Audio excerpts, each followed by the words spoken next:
viewers, you're watching us on ERi-TV. Welcome to English News Broadcast for this hour. Coming up are the major headlines for today.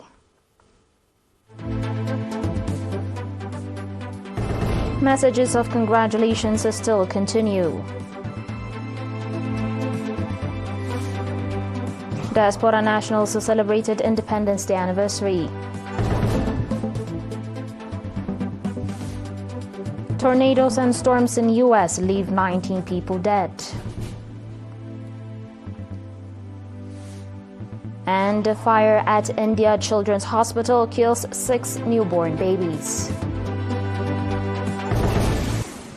On your domestic reports, heads of state and government from Kuwait, Malta, Nicaragua, Qatar, Serbia and Paraguay, as well as the General Secretary of the United Nations, have extended their congratulations to the people and government of Eritrea on the occasion of the 33rd Independence Day anniversary.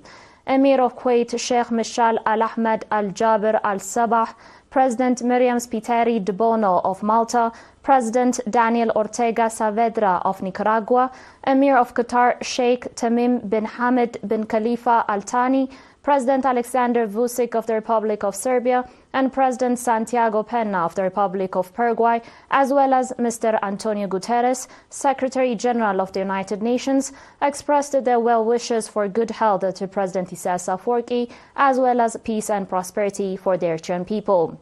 They also conveyed their readiness to enhance strong ties and mutual cooperation with Eritrea.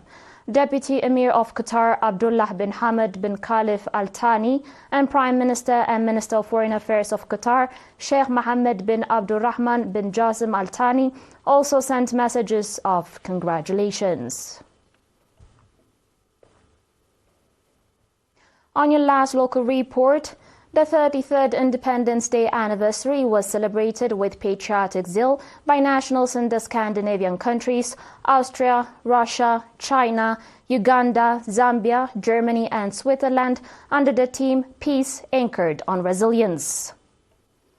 At the celebratory event in Stockholm on 26 May, Mr. Mohammed Ali Mohammed Said, Head of Public and Community Affairs at the Eritrean Embassy, stated that the Eritrean people have reached this promising stage by overcoming all external hostilities to derail the country's economic progress.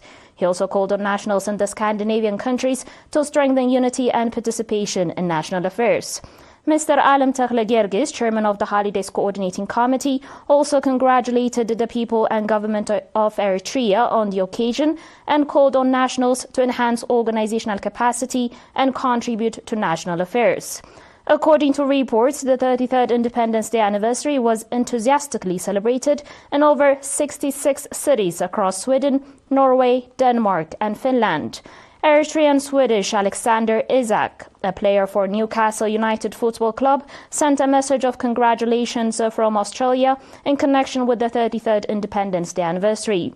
Likewise, the Eritrean community in Vienna, Austria, celebrated the Independence Day anniversary on 26 May, the event which was also attended by numerous nationals and invited guests. Mr. Oqbay Abadi, chairman of the community, urged nationals to bolster participation in preserving national values and engaging in national affairs. The 33rd Independence Day anniversary was also observed by nationals in the Russian Federation on 26 May. At the event organized at the Eritrean Embassy compound in Moscow, Mr. Petros Tsagay, Eritrea's ambassador to Russia, emphasized that preserving the hard-won independence is the responsibility of every citizen. Similarly, the anniversary was colorfully celebrated in Beijing.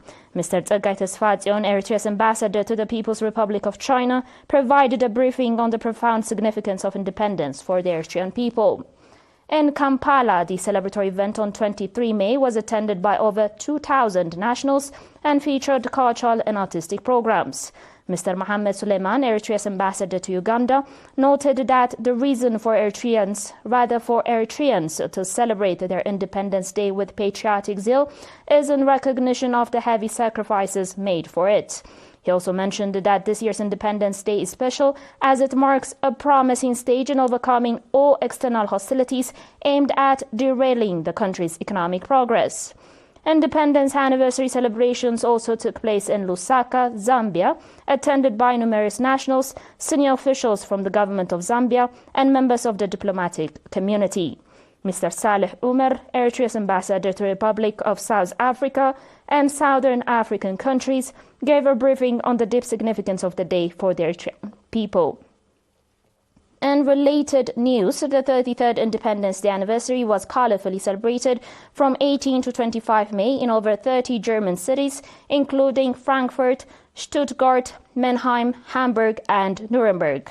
The events featured cultural, artistic, and children's programs. Eritrean embassy officials provided briefings related to the significance of the day. The celebratory event in Geneva on 25 May was attended by ambassadors, members of the diplomatic community, heads of international organizations, renowned journalists, friends of Eritrea, and representatives of national associations. Nationals in the Swiss cities of Basel and Chur enthusiastically celebrated the 33rd Independence Day anniversary with various programs highlighting the significance of the day. In Oakland, California, nationals celebrated the Independence Day anniversary with patriotic zeal, featuring various programs, particularly for children and youth. At the occasion, members of the Eritrean American Council provided briefings on the deep meaning of the Independence Day and urged nationals to strengthen organizational capacity and participation in national affairs.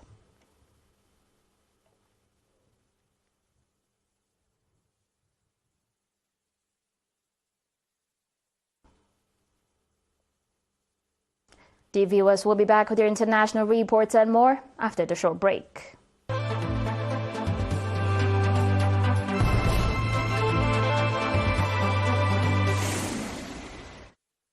Welcome back. At least 19 people were killed as tornadoes and storms tore across 4 U.S. states, destroying homes and cutting power to hundreds of thousands. 7 people were killed in northern Texas, 8 in Arkansas, 2 in Oklahoma, and 2 in Kentucky.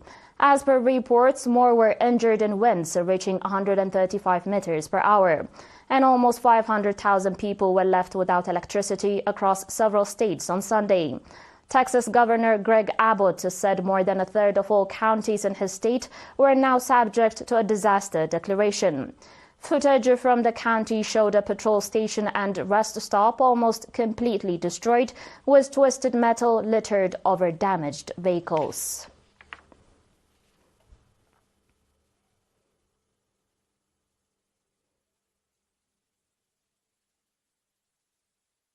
On today's final report, at least 6 newborn babies died in a fire at a children's hospital in the Indian capital of New Delhi on Saturday, local officials have reported.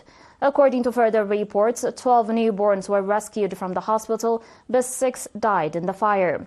One of the rescued babies is in a serious condition, and the 5 others are receiving medical attention. As per reports, the rescued babies have not been identified as authorities have not yet found their birth records. It is unclear whether the birth records have been destroyed in the fire. Delhi Fire Services said it received a call at 11:32 p.m. local time, and 9 fire trucks were rushed to the site.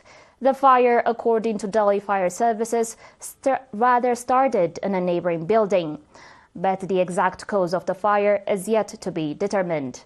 Video footage from the fire service showed flames engulfing the ground and upper floors of the hospital.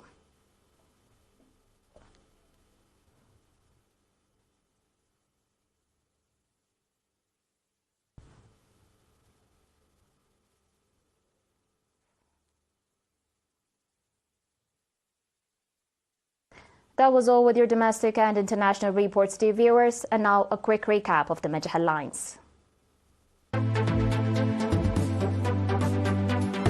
Messages of congratulations still continue. Diaspora nationals celebrated Independence Day anniversary.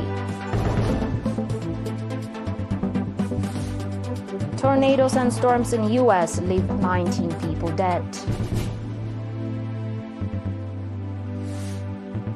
And fire at India Children's Hospital kills 6 newborn babies. That was all for today, dear viewers. Have a good one.